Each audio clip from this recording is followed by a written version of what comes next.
So the solution for this loop law problem, just to review, we have this circuit. We didn't have any of this red and blue or green stuff. We just had a black circuit. And we made two loops, top loop and bottom loop. If we needed to, we could also have made the outside a third loop if we needed to. We don't need to with this one. And we also have a junction law. So we wrote out our two loop laws and our junction law. The sign of the currents is important. If it's a voltage drop, like a resistor, it's negative. And if it's a voltage gain, like a cell, it's positive. Except if the current that you've listed is in the opposite direction of your loop. You have to pick a direction for the loop. And so down here, I picked counterclockwise, but at the top here, that means I'm going opposite to what I said my current was, right?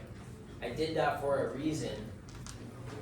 Is this I2 going to the right, do you think? Well, we don't know, but the math will tell us. Okay, so we wrote these all out. Which one of these are we going to attack first? Yeah, this is the easiest one, right? So we can just go, that's just going to be -6 equals 15 I2, right? And that's going to come out to about -0.4 if you divide the 15 over. Okay, so what does the negative mean? Good. So is I2 actually going to the right?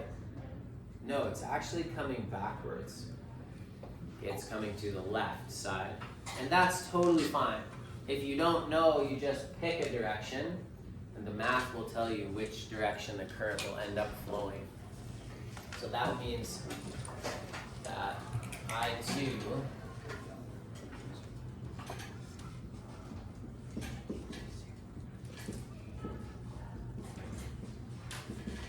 now through our equations, we kept I2 going to the right. So we have to keep that number negative as we go through our equations.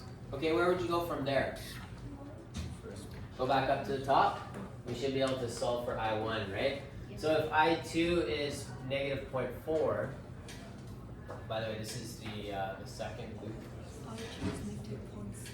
And I'm just gonna erase this. So we go up to the one loop, and we're gonna have -9 plus 15 times this one, which is -0.4. We know that, so I'm just putting it in there. And then that's equal to -22 I1. You guys get what I did there? I just took this equation minus the 9, add this over, put in what we just calculated for I2. And that should be equal to this. So this, I think, is 6, is that right? So this is going to be -15, and if we divide the 22,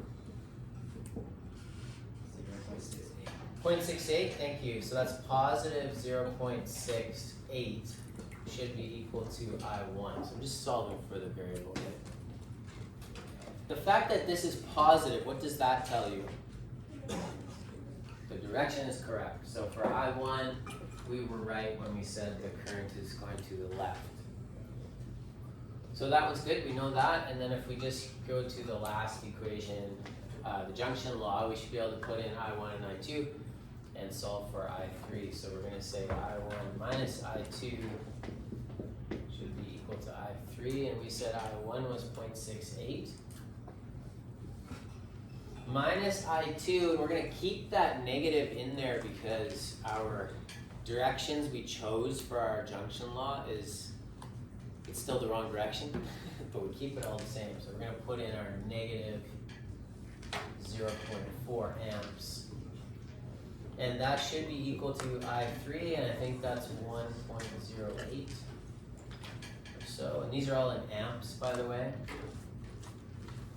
So we have 1.08 amps. Is I3 in the right direction? Yeah, that's in the right direction. It's going to the right from the bottom. and then we have 0.68 amps for I2, and we have 0.4 amps, 0.68 amps for I1, and 0.4 amps for I2, but it's negative, so it's actually coming back to the left. So these ones are pushing around the outside, but the left direction actually wins. Not exactly sure why that is, but I guess this guy has to push through this resistance. So the 6 volt, even though it's less, it kind of wins because it doesn't have it only has to go through this one. So and that's that. Make sense? Kind of, sort of. Okay.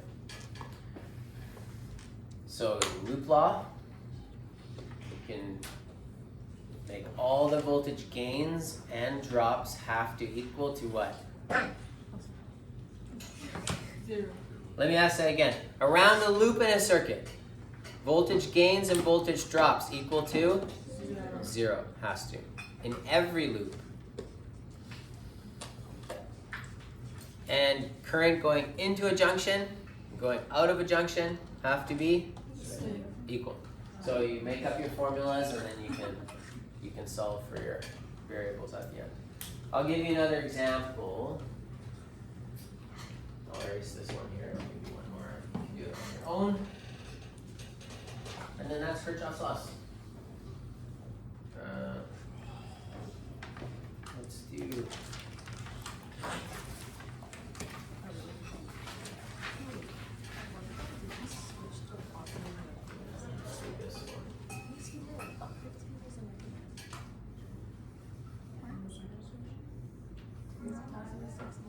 Looks kind of similar, but this one is a little. So this is 9 volt. This is 15 ohms.